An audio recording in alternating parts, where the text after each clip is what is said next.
The pot roast was getting cold, but my mother kept refilling everyone's wine glasses as my brother Mike continued his performance. I mean, seriously, he said, waving his fork for emphasis. Who needs a smart device that tracks their pet's emotional state? It's the dumbest thing I've ever heard. My name is Sophie Chen, and at 29, I just sold my pet tech company, Popprint AI, to Google for $4.2 billion. Not that anyone at this family dinner table knew that yet. It's not just emotional tracking, I said quietly, pushing my peas around my plate. The AI can predict health issues before they become serious, potentially saving pets' lives. Mike rolled his eyes. Right, because what the world really needs is more hypochondriac pet owners. Tell me, how many of these magical collars have you actually sold? I took a sip of water, thinking about the confidentiality agreement sitting in my laptop bag. The acquisition wouldn't be announced until market open tomorrow, but the numbers were staggering: 12 million units sold in the past year alone, with a waiting list twice that long. Sales are going well, I said simply. Going well, Mike snorted. Is that why you're still driving that beat-up Honda and living in that tiny apartment? Face it, Sophie, you should have stayed in investment banking like me. At least then you'd have something to show for all those genius grades you got in college. My father cleared his throat uncomfortably. Mike, maybe we should. No, Dad, someone needs to give her a reality check. Mike interrupted. She quit a six-figure job to play with circuit boards in her garage. It's embarrassing. The garage he was referring to was actually a state-of-the-art R&D facility where my team of 50 engineers had revolutionized veterinary care through artificial intelligence. But Mike had never bothered to visit, so he wouldn't know that. How's the merger going at your bank? I asked, changing the subject. Mike had been bragging for months about a deal he was leading. His face darkened slightly. It's proceeding. There are some complications with the numbers, but we'll sort it out. What he didn't know was that I knew exactly why his merger was struggling. My company's AI technology had caught the attention of every major tech giant, and during the acquisition talks, I'd gotten an inside look at various industry dynamics. Mike's bank was trying to merge with a failing institution, hiding bad assets through creative accounting. It would all come crashing down soon. I'm sure you will, I said, taking another bite of now cold pot roast. 3 years ago, when I first left banking to start Popprint, Mike had been the loudest critic. Banking is real business, he'd said. This pet project of yours is just a waste of your education. What he never understood was that my banking experience was exactly what had prepared me to build Popprint. I saw how traditional industries undervalued innovation, how they missed opportunities right in front of them. While Mike was pushing papers and inflating numbers, I was creating something real. The idea for Popprint had come from watching my cat, Luna, get sick. By the time I noticed something was wrong, the cancer had spread too far.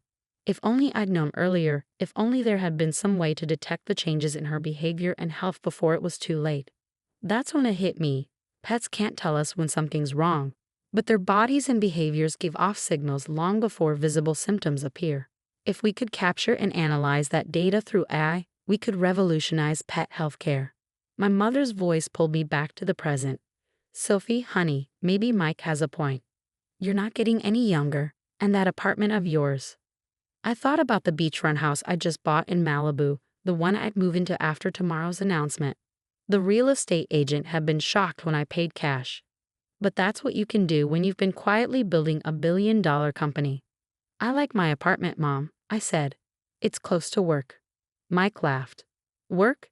You mean your little pet project? Come on, Sophie, it's time to grow up. Even my junior analysts make more than you probably do with your toy company. If he only knew. His entire bank's market cap was less than what Google had just paid for my toy company. Tomorrow, every financial news outlet would be running the story. Google acquires Popprint AI in largest pet tech deal in history. But for now, I just smiled and asked Mom to pass the gravy. After dinner, as everyone moved to the living room for coffee, my phone buzzed. A text from David, my lead engineer. Everything's set for tomorrow. Google's press release is ready to go. You sure you don't want to tell your family tonight? I looked over at Mike, who was holding court about his latest luxury car purchase. Some surprises are worth waiting for, I texted back. My father caught me in the kitchen as I was helping Mom with dishes. You okay, sweetheart? Mike was pretty harsh tonight. I dried a plate, thinking about all the times Dad had encouraged my curiosity. Bought me electronics kits when I was little, defended my decision to study both computer science and finance in college. "I'm fine, Dad," I said. "Actually, you might want to watch the business news tomorrow morning. Could be interesting." He gave me a curious look but didn't press further. Dad had always been good at keeping secrets. As I drove home that night in my beat-up Honda, which I kept because it was the last gift Luna rode in before she passed, I thought about how everything would change tomorrow. The money didn't matter so much. I'd been effectively a billionaire on paper for months as the acquisition talks progressed. What mattered was finally being able to step out of the shadows, to show my family and the world what I built. My phone buzzed again. Another text, this time from Sarah Kim, my attorney. "Final paperwork is complete. The merger Mike's working on just got flagged for regulatory review. Timing couldn't be better." I smiled, thinking about tomorrow's board meeting at Mike's bank. He'd be trying to explain why he missed the red flags in his merger targets books right around the time my face would be appearing on CNBC. Sometimes the best revenge isn't about proving people wrong. It's about proving yourself right. The morning of the announcement, I woke up early and made coffee in my modest apartment. The view of Silicon Valley from my balcony was particularly beautiful today, or maybe that was just my mood. My phone started buzzing at 6:30 a.m. First CNBC, then Bloomberg, then what felt like every financial journalist in the country. They all seen the press release. Google acquires PawPrint AI for $4.2 billion, marking largest pet tech acquisition in history. I declined the interviews for now. There would be time for that later. Instead, I turned on CNBC and waited. At 7:45 a.m., my face appeared on the screen alongside the acquisition headlines. Within minutes, my phone exploded with notifications. First was Mom, "Sophie? Is this real? Call me." Then Dad. I knew it. "So proud of you, sweetheart." Mike's name was notably absent from my notifications. I drove to PawPrint headquarters, where my team was gathering for the announcement.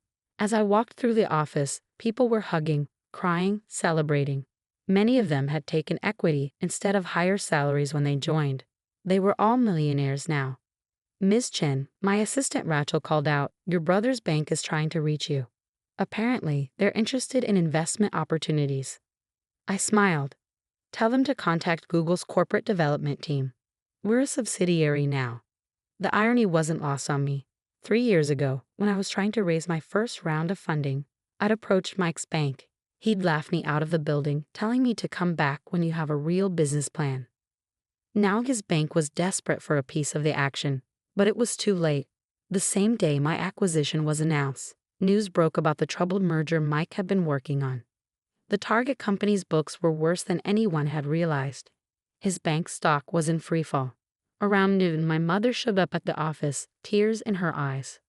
"Why didn't you tell us?" she asked, hugging me tight. "All this time we thought." "You thought what, Mom?" "That I was failing.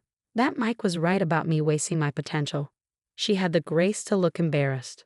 "We just worried about you, working all those hours, living so modestly when you could have had such a comfortable life in banking." I led her on a tour of the office, showing her the labs where we developed our AI technology, the walls covered in thank you letters from pet owners whose animals' lives had been saved by our early detection system. "I am comfortable, Mom," I said. "I've been comfortable for a while. I just didn't need to show it off." My phone buzzed. Mike was finally calling. I let it go to voicemail. Later that afternoon, I had my first official meeting with Google's executive team. They wanted to discuss expansion plans, integration strategies, and my role going forward. I'd be leading their new pet technology division with a significant budget and autonomy. As I left the Google campus, another voicemail from Mike. "Sophie, we need to talk. This merger situation. I could really use your help. Your exit is all anyone's talking about. Maybe you could put in a good word with some investors." I thought about all the family dinners where he belittled my work, all the times he dismissed my company as a cute hobby. Now he wanted my help. When I got home that evening, I found him waiting in my building's lobby. "How did you get in here?" I asked, though I knew the answer. He was still my emergency contact. Something had need to change. "Sophie, please," he said, following me to the elevator. "My career is on the line here. The merger's falling apart. Our stock is tanking, and you're suddenly the golden child of Silicon Valley. You have to help me." I turned to face him. "Have to? Like you had to mock my ridiculous gadget at dinner last night? Like you had to tell everyone I was wasting my life?" "I was wrong, okay," he snapped. "Is that what you want to hear? You're the brilliant one, the successful one. Now can we talk about how you're going to help your brother out of this mess?" We reached my floor, and I stepped out of the elevator. "No, Mike, we can't. Because this isn't about brilliance or success. It's about respect. You never respected me, my work, or my choices. You thought success only looked one way, your way. Now you're learning otherwise, and that's a lesson you need to experience fully." "What are you saying?" "I'm saying good luck with the merger, Mike. I hear Google's corporate development team gives excellent feedback on due diligence practices. You might want to look into that." I closed my apartment door on his protests, finally checking my other messages. The acquisition had made me the youngest self-made female billionaire in tech. Magazine covers were already being planned. Speaking requests were flooding in. But what made me happiest was an email from a pet owner in Ohio. "Your device caught my dog's heart condition 3 months before any symptoms showed. The vet says if we'd waited, it would have been too late. You saved his life. Thank you." I clicked over to my real estate agent's website, looking at the Malibu house I'd bought. The movers were coming next week. Maybe I'd invite the family over for dinner once I was settled. Show them what their failing daughter had really been up to all these years. But first, I had a company to run and lives to save. Success, I was learning, wasn't about proving others wrong. It was about staying true to your vision, even when nobody else could see it. 2 months after the Google acquisition, I sat in my new Malibu home, watching the sunset over the Pacific. The house was everything I dreamed of. Modern, spacious, with a dedicated room for Luna's old things and a wall of thank you letters from PopRent users. My phone buzzed, another text from Mike. "The merger's officially dead. Board meeting tomorrow to discuss leadership changes. Please, Sophie, I need your help." I set the phone down without responding. Mike's bank had lost billions on the failed merger, and heads were rolling. According to industry gossip, his position was particularly precarious. The doorbell rang. It was Mom and Dad coming for their first visit to my new home. "Oh, honey," Mom gasped as she walked in. This is incredible." Dad just smiled, walking straight to my wall of letters. "These are what matter, aren't they?" he said, reading the stories of pets saved by PopRent's early detection system. "They are," I agreed. "The money's nice, but this is why I built it." We sat on the terrace for dinner, prepared by the private chef I'd hired, one luxury I'd decided to allow myself. As we ate, I could see Mom struggling with something. "Mike's in trouble, isn't he?" she finally asked. "His choices put him there, Mom. Not me. But you could help him. With your connections now." I set down my fork. "Mom, do you remember last Christmas? When Mike spent the entire dinner telling everyone how I was throwing my life away. How I'd never amount to anything in real business?" She nodded slowly. "The whole time he was saying that, I was in final negotiations with Google. I was already worth billions on paper. But instead of telling him that, I sat there and took his abuse. Do you know why?" "Why?" Dad asked quietly. "Because I wanted to see who he really was. Not who he pretended to be when he needed something, but who he was when he thought I had nothing to offer him." The next morning, I drove to Mike's bank for the board meeting. Not to help him, but because Google was considering acquiring some of the bank's technology assets in the wake of the failed merger. As the new head of special projects, I'd be leading the evaluation. Mike was waiting in the lobby, looking like he hadn't slept in days. "Sophie, thank God," he started, but I held up a hand. "I'm here as a potential acquirer, Mike. Nothing more. Google is interested in your AI trading platform. We'll be evaluating it over the next few weeks." His face fell. "But I'm your brother." "Yes, you are. And for years, you used that relationship to tear me down. To make yourself feel bigger by making me feel smaller. Now that the tables have turned, you want to use that same relationship to save yourself." I said I was sorry. "No, Mike, you said you were wrong. There's a difference. Sorry means understanding the harm you caused and wanting to make amends. Wrong just means the outcome didn't match your expectations." I walked past him to the elevator, remembering all the times he'd made me doubt myself, all the family dinners where he'd dismissed my dreams. The board meeting was brief. Mike's team presented their technology, trying desperately to impress Google's new pet tech division head. I asked pointed questions, exposed flaws in their system, and watched my brother squirm as I demonstrated a level of technical knowledge he never knew I possessed. Afterward, I found Dad waiting by my car. "You didn't have to be so hard on him in there," he said. "Yes, I did. Not for revenge, Dad.